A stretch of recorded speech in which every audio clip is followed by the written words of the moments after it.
The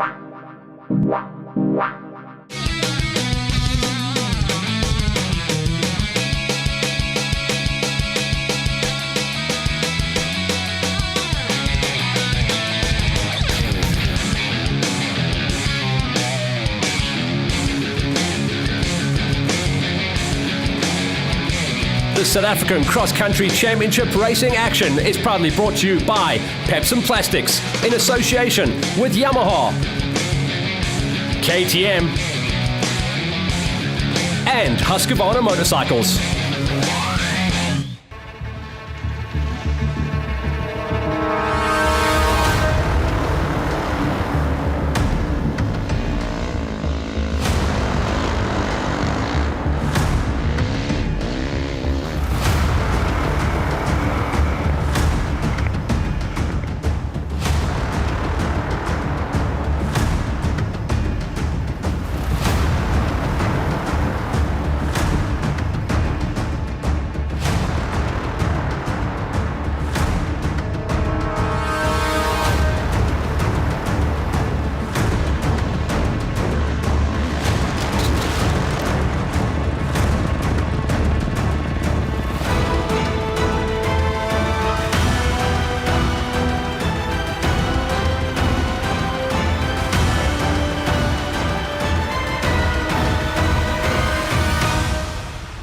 Virginia Trails, our host venue for the doubleheader round to close out on what has been an incredibly compacted and tight 4 rounds of the 2020 South African Cross Country National Championship Series. Virginia Trails was going to give us our champions for the series. We've already had the mountains of Lesotho, then the lowlands of Gauteng for Rhino Park, and here over 2 days of hot, dry and dusty racing, we were going to be able to draw a line under this incredible season. The story of the championship coming into this round was a lot of tie-ups on the points. So day number 1 was going to decide who was going to lead into the final round. A lot of regional riders came into play, which meant it was going to be busy out on the track. As always, the juniors joined us as well. And on the season, Kobus Bester and Sabrant have been strong. Brandon Clark and Jake the Snake Pretorius always looking good in the 85s and the 65s. But here at KZN, they had a couple of locals to play with as well. For the seniors, though, we caught up with some stories. In the OR1 Big Bangers, 2 red plates tied on championship points. We caught up with them both. First, Charon. Yeah, look, super exciting. I think it makes for some good racing, some good battles, and it's going to be an interesting weekend, to say the least, between myself and Kenny. Kenny had his own opinion on it as well. We chatted to the former champ. Yeah, very interesting. You know, this year there was only 4 rounds for the championship. First one was in Lesotho. Charon won that race, and then I won the one in Rhino Park in Gauteng. So now we're here in Natal doing the double header. So yeah, I'm just ready to get going. I'm excited to get some racing done and then hopefully come away with the championship. But you know, we're both been fighting hard for it, and yeah, I'd let the best man win. It was a similar story on the other side of the coin for the OR2s as well. Jazz tells us the story. Yeah, myself and Brett Swanepoel are tied on points for the championship, so a little bit of rivalry going on this weekend. But it's also a big weekend. We got it racing today, racing tomorrow as well, same route. So it's going to be a challenge. But I'm up for it and I'm excited. And yeah, I'm rearing to go to get out there and go and ride my bike. Red plate on the top for Brett Swanepoel as well, and he will like it down here in KZN. I think it's going to be a really tough weekend racing this weekend. Jazz a fierce competitor and we neck on neck. So yeah, I definitely think I've got a bit of one up here coming to my home ground. So yeah, hopefully that plays a bit into my favour, but just hoping for a good day, solid riding and just having fun out there. The Virginia Trails was going to be an incredible venue. It already is. If you guys are down there, go and check out the mountain bike trails. They are phenomenal. This time around, though, they were going to be used for a little bit more than leg power. Horsepower was the order of the weekend. Dust Bowl racing, that rain that was so sorely needed a couple of days coming up to the event, just never materialized, but the heat did. It was going to be in the high 30s, so hydration and shade in the early part was going to be key for all the riders who were desperate for those last crumbs of championship points. A couple of the guys were so close to being able to wrap up their championships with 1 round to go. The KZN Off-Road Club and the committee had done a great job. Pepper had nothing but good things to say. As part of the commission, yeah, we're stoked at what Natal, KZN have put together. Yeah, Deanne, Karen, their whole team, Mr. Cox, all of them. I mean, they so far I haven't been out there, so I can't tell you, but I don't think you get bad riding in Natal. And what's here in the pits and that, they've put something awesome together for 2 days. Coming out of the time trial, no big surprise to see Brett Swanepoel at the top of the charts. He would have clear air. The big surprise, though, was the superstar of hard enduro, Goodsight, having a good run. He was going to go out of the gate in second place, chasing into the dust of Swanepoel. Remember, he does have a background from juniors in riding flat out, but was he going to be able to be a spoiler? Cox was going to do the chase down. He qualified fastest of the little bikes in the 250s and fastest of the big bikes in the OR1s was Charon. This was going to be a story, though. Dav Cocker, could he upset the apple cart? He would have to win both rounds, and then missing from round number 2, but back into it this time around. Coley was going to be a mixer, as well as local superstar Calvin Hume. Everyone desperate to get day number 1 out of the way and start relaxing before day number 2. In the queue, though, everyone waited for their marching orders. Join us after the break, though, as we go out onto the Virginia trails.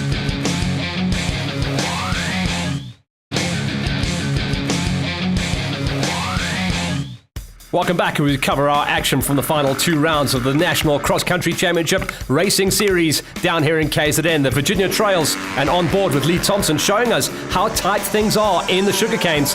The regional warriors were out in force. They went out in batches of 3, and it was straight out elbows up racing from the gate drop as they went out on the exact same track as the national superstars as well. Into the first of the gnarly wooded sections, and Brett Swanepoel had clear air and was running off the front. It was so important for him at this stage to have gotten that whole shot and be topping the charts coming out of the prologue. It meant everyone else was chasing into the dust. He was happy to lead off the front, making some nice early passes. Brad Cox had got through on Goodsight. Goodsight had crashed in the early stages and was not going to be a show-up for the rest of the day. Charon Moore was now up into third and first of the big bangers in the OR1s, putting light between himself and his championship rival, Kenny Gilbert. Dav Cocker was on his wheel as well as second of the little bikes in the 250s, trying to close in on a top run in the overalls. The Forest giving us a real good highlight of the skills and a nice mix as well. Calvin Hume showing us what it's all about. The Blue Crew trying to stay out of the mud. And in the lowland section, no one wanted to go for a bath, even though the temperatures were high. I'm pretty sure they would have liked that a little bit later on when racing was wrapped up. For Coley, an early crash showed that he had to straighten up his bars before he carried on into the mix. He was still running high in the top 3s for the OR2 category. Brad Cox was ripping up the fields at this stage, though, and starting to close in on the overalls. Jared Katsir was good, but not as good as we've seen him in the past. Something was missing from the man that was joint points leader in the OR2's red plate style. The open terrain here showed what the bikes could really do, and what a layout they were treated to. Some of the best riding in the world. Everyone had been looking forward to this, and in a way, they didn't want to race it. They just wanted to ride this awesome terrain, world class, as we saw them popping up and out as if they were racing out in the mountains of Austria. Kenny Gilbert was there, but he was in second place on the big bikes and could not close in on the back wheel of Charon Moore in the early running. The man that's in the fight for third place in the OR3s, Ryan Peltzer, was doing a good job to hold his station and stay ahead of JC Nienaber. Nienaber was in a two-way fight for third place in the big bangers between himself and Veinard Delport. Calvin Hume was slowly building pace, getting himself used to where he was lined up, and himself and Coley were going to be robbing points from some key players, namely Taki Bodgiorgis. He was in a fight for third place in the OR2 for the championship.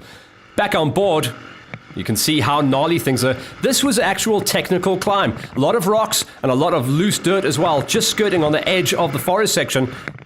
A little bit more enduro than a lot of these cross-country wide-open players are used to. Coming up on the back wheel of Pepper. Pepper got caught out on the climbs at round number 1 in the mountains of Lesotho. He also got caught out on the rocks here. His teammate and stablemate, Thompson, giving him some words of encouragement. Eric Merry had looked good in the second half of this season and was also trying to challenge his way inside of a top 3 for the OR3s. Ian Rawle, who has been amazing on the regional front, was once again on the back foot as far as the nationals go. He was trying to break his way, though, inside of a top 10. Gilbert showing us how it's done in style all the way on the back wheel of the big Husky 450 up the hills. Round number 1 winner from the mountains, Dylan Cox in the high school 125s was doing a great job, but the momentum in that championship was in the hands of Matty Wilson. Cole was still there in the mix, and he was trying to see what he could do as far as the OR2 championship goes. Brawl needed to get a move on and try and make some passes on the local superstars. Wilson was building his way up the order, at this stage still on the back foot, behind Dylan Cox, but eventually he would close in and start making the pass. That was Van Aert Delport in that two-way dice for third place in the championship for the big bangers between himself and JC Nienaber, and Taki was trying to grab all those points on the plate. The man that is unbeaten on the championship tour so far in 2020 was Wade Blau for the seniors as he tried to stay ahead of the rest of the field. There was really no one to match his pace.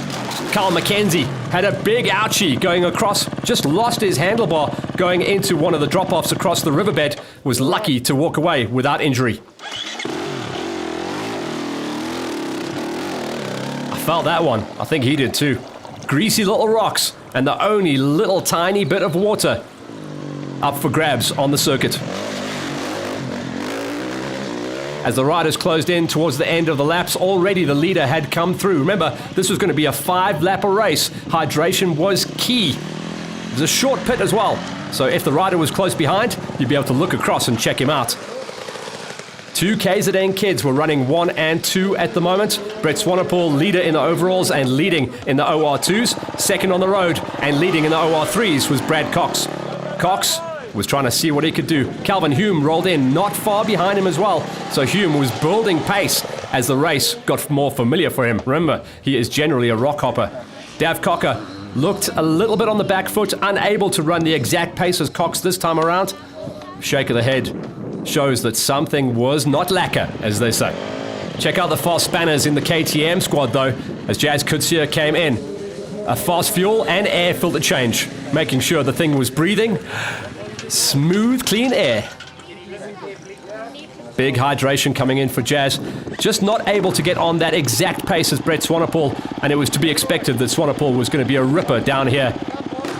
Just used to running this slightly different kind of funky terrain down in KZN. Kenny also looked slightly out of puff as he was in the dust as well, regretting not pushing harder in the time trial and having to line up 9th in the queue, sucking a lot of dust in the early laps. He was still sitting second, though, in the big banger class. Kenny obviously had an absolute perler of lap number 1. Remember, the fight was going to be between the 2 red plates of Moore and the former champion, Gilbert. Gilbert's taken a couple of championships. Moore has yet to get his big number 1 plate. That was JC Nienaber trying to hang on to the lead for his 3rd place battle, and a 450 going up against a 125. Dylan Cox was still leading for the RBS Yamaha squad as the Husqvarna of Wilson was closing him down. Blau was in sublime form once again, out-qualifying absolutely everyone out there. Farmer had gone back to his 300. Remember at the Rhino Park round, Farmer was on the big 450 that didn't really gel with his style. He was back on the old dog, the 300 smoker, and looked much more comfortable going into this event. The open terrain was misleading. If it was open, it meant you were doing big descents and big climbs. And if you went into some of that old sugarcane, there was zero grip. A couple of riders learning that the hard way.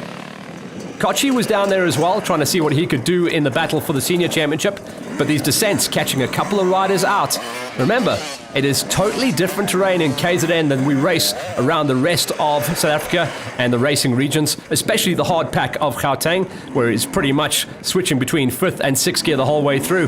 This terrain was a mixture of 3rd and 4th and sometimes 2nd when you had to hit some of the big climbs. The riders making mincemeat of the technical sections, but even Brett Swanepoel, the great Brett Swanepoel, showing that he wasn't infallible. He was making a couple of mistakes in the rocks, trying to find some sweet lines to try and climb the way through. Remember, Brett races on the cross-country and the Enduro Championship, as does this man, Brad Cox. And I think that mixture of racing the high speed and the technical has played into their hands and shown what they can do, and that's why they were running light years ahead of the rest of the field. Similar scenario for Calvin Hume, although he'd been a little bit stretched on the high speed stuff. For Dav Cocker, this would have been a big test for him. Remember, he's a motocross crossover kid, so he's good at pinning it wide open, but those little legs on the tech hold him back a little bit. On lap number 2, Jared Kutsia looked like he was starting to come to life and close in on the bikes ahead of him. Same story for Kenny Gilbert. He was finding the groove. And this old school kind of terrain was playing into his hands. It was now a big dice as well, because no one wanted to give away the championship points lead. This was round 3 of the championship, meaning it was the tiebreaker. In the 125 high scores at this point, Matty Wilson had got himself into the lead of the 125s as he stayed ahead of Taki Bodgiorgis, while we went a little bit further down the hill to see a very rare mistake from the almost unstoppable Wade Blau in the seniors. He was still in the lead though. On the second loop, that was a massive climb. Unfortunately, the camera just doesn't tell the tale. Maybe the body language of Cox will though. Having to hang it all off the back, get that traction down, working hard to get the power down on the back wheel for the 250. 1, 2, and 3 at this stage were Swanee, Cox, and Cocker. Calvin Hume got his fueling strategy a little bit off and had to walk it all the way back in. He'd have lost a ton of time there. And at the end of day number 1, it was Swanepoel at the top of the charts. That meant there was 1 red plate going into the final round. He had the advantage over Jazz Kutsia. Not just that, he had won his category as well as the overall. Along with taking a huge crash, Cox followed him in for the number 2. Very tough day. So I think tomorrow's going to be even tougher. Track's quite roughed out now, and yeah, we're just going to have to try and recover tonight and push hard for tomorrow. Was the injury going to be a factor for day 2? Quite a fast section. I tapped front brakes and I washed the front. Landed on my arm, and literally from there it was just, yeah, really sore in that. So I bumped it a few times and that didn't help it either, but yeah, we'll make it better for tomorrow.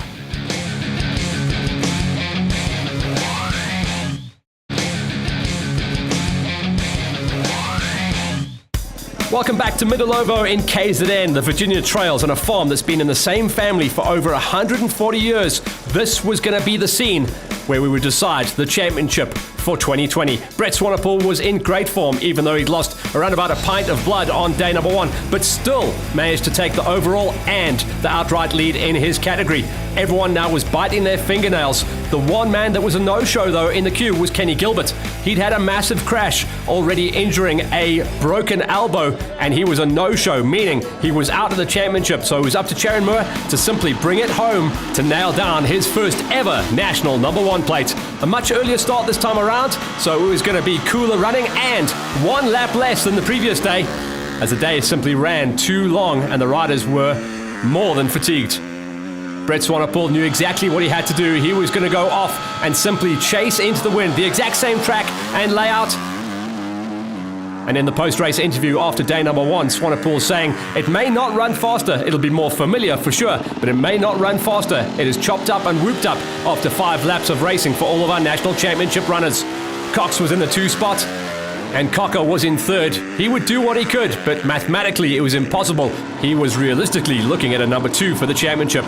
Charon Moore was in the sweet spot, but if he felt pressure at the beginning of the season when he signed his factory deal, now it was pressure plus VAT. He had to finish this race to nail down his number 1 plate. It was all his to lose at this point. Same situation for Brett Swanepoel, but as he proved on the first day in the Virginia Trails, he wasn't making any mistakes. Even when he made a crash, he was still able to take the win. Brad Cox was looking like he was going to be able to run away with it. Today, it looked like Dav Cocker may have had his match, but he was not going to be able to close things down. Jared Kutsia had a much better day on day number 2. Certainly it started off better, but it was going to be a gnarly one. The Pepsi Plastic squad just making some marks on the climbs as they walked around out there on the trails. Not taking any risks today, Moore knew exactly what he had to do. Simply bring it home for the finish. For Coley, it was all about getting some glory in the final racing laps of the championship season. He was out of the championship running, having missed 1 or 2 rounds, but he was going to have to just see if he could take the final bit of glory. Dav Cocker gave us and everyone out there a little bit of a heart attack. This section was known as Pikes Peak. If you dropped off the other side of that, you would know about it. It would be more than a rebuild on the bike, put it that way. Ryan Peltzer was doing what he could. He actually enjoyed the trails, he said, just couldn't run the pace of the top 2 out front. Already now climbing up inside of the top 10 overall was the top 125, as Jared Kutsia almost followed suit in the wheel tracks of Cocker. The riders were starting to push the limits as the track had now chewed up. Remember, they'd have hit that climb 5 times the previous day. and it would have offered a little bit more traction in the previous day. Now overnight, dusted up, and again, no rain to try and calm the track down. But familiarity breeds speed, and all riders were running a little bit faster. Unfortunately, no time to look around and enjoy the amazing terrain. Sugarcane on your left, gorges and woods on your right-hand side. And the drone giving us some up-close and personal footage. That was Wade Blau that just popped out. He had no one to play with today and pretty much the whole way through the championship season. He was eyeing up his first big number one plate for the Roos KTM squad. Wilson also was on the verge of walking away with his big number one plate, his first ever in his second time of running in the high school 125s, and he needed to do it as well because he'd already said that he was jumping out to the 250s in 2021. For Brett Swanepoel and Cox, they were just enjoying the trails and dominating out front, very closely matched on lap times as well, even though they were running on a 350 Husky and a 250 KTM respectively. The second of the 250s and third overall was Dav Cocker, who just knew he wasn't going to be able to get onto the wheel tracks of Cox based on the lap times and the running of the previous day. Same situation for Jazz Coetzee. The forest that had looked prime and offered tons of traction on the previous day's running was now chewed up, whooped out and blown out, with a couple more rocks starting to show and rear their heads on the big descents. With a background in multi-racing, Swanepoel and Cox were just untouchable on all assets and facets of the terrain. Marco Cocci was trying to chase down a top 3 run in the seniors. He was dicing it out with Hannes Simon for the championship, and Pepper looked like he had a much better run of it at the final round, trying to chase the numbers in the Masters category as well. Dav Cocker showing us how it's done on the big descents, and Jazz looking like he was going to take another number 2 plate going forward into the next season. He was desperate to get that number 1. Remember, he has tasted victory in the past. He has taken championships, but this time around, just getting beaten on the final day of running. That looked like it was Big D Gray out there racing in the regionals. For Charon Moore, even though he was out of the running for the top 5, he was still light years ahead of the rest of the field in the Big Bagger OR1s and ahead of one of the locals who really knew these trails like the back of his hand. That was Cole. Remember, he's a former champion in the OR2 category. Palzer was on song as well. Looked like he was going to cement his number 3 spot in the championship. As we go on board and check out the drone footage courtesy of Warren Burton as we fly over Peter Steenbank's farm. On the descent, Matty Wilson was not only inside of the top 10 overall, but was starting to build pace. Warren Burton's drone footage showing us JC Nienaber and Ian Rawle battling through the rocks, but down in the forest, a 125 high schooler was in big trouble. We caught up with the RBS Yamaha of Cox. My bike just seized. I'll change the plug and check. Remember, Dylan Cox won round number 1, but since then it's been the Matty Wilson show. It looks like it was the end of the championship charge for the local rider. Wilson was going to have no one to play with in the late laps, meaning that he was one step closer to his big national number 1 plate. The track was chewing up and the lap times were getting faster and faster for all riders concerned. And weren't they happy that the laps had been trimmed by 1 in the overnight? The organisation committee from KZN making a good choice to try and trim it back and start the race a little bit earlier on the final day to try and avoid that midday heat, which on day number 1 was climbing into the late 30s. Pepper was still out there trying to bag his points for the Masters Championship as we closed in on the end of this amazing event. Brett Swanepoel went 2 for 2 on the championship, saw the checkers twice in 2 days of racing, and was the champ. Yeah, for sure. I had a really good day. Yesterday I felt a bit blown at the end of the day, and today I was actually a bit worried. But going today, I just found a good rhythm and felt like I could really push it and actually enjoyed the race the whole day. So yeah, the team did an awesome job. The bike was good. We all worked well together. TBR did a great job helping me do a few settings after yesterday. So yeah, we just really had a good day and can't be happier. The flags were flying. Jazz Coetzee came in after carrying all that awesome momentum forward from Rhino Park, but in KZN he had to settle for 2 spots and the 2 spot in the championship. For Brad Cox, he was in sublime form in KZN. No one was getting near him. 3rd overall and a big number 1 plate for the champion. Stoked, back to back. Couldn't ask for a better weekend.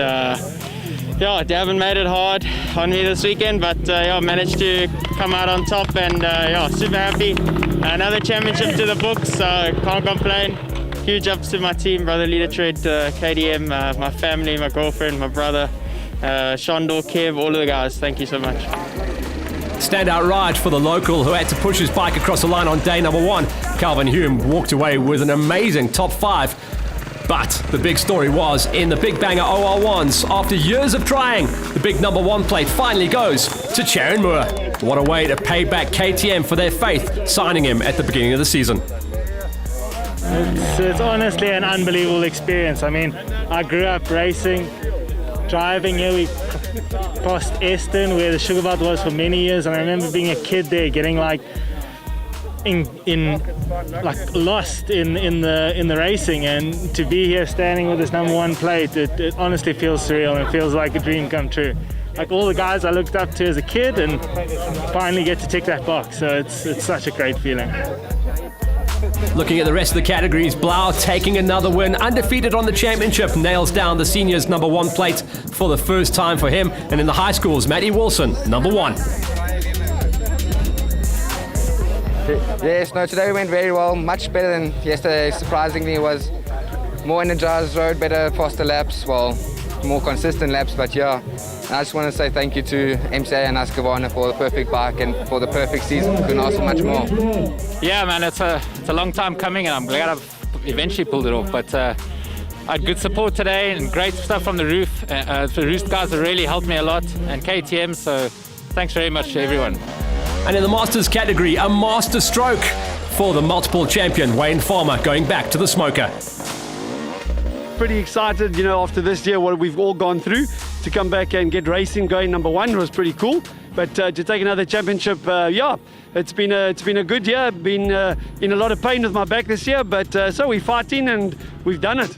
And here's confirmation of your champions for 2020 in the OR1 Big Bangers. Charon Moore beating out Nienaber and Delport. Brett Swanepoel, your champ once again in the OR2s, ahead of Kutsia and Ian Rawls, squeaking it into 3rd place. For the OR3s, the season has been about 2 riders. This time, Brad Cox ends off on 97, 4 points ahead of Cocker, and then Pelter in 3rd. Matty Wilson wins out in the high schools. Dylan Cox problems, dropping him down to 3rd, and Swanepoel jumped up to 2nd. Then in the seniors, Wade Blau on 100, the perfect score, ahead of Marco Cocci in 2nd and Hannes Simon in 3rd. And for the Masters, Farmer, the champ, ahead of Poole and Pepper. All of this South African cross-country racing action was proudly brought to you by Pepson Plastics in association with Yamaha, KTM, and Husqvarna Motorcycles.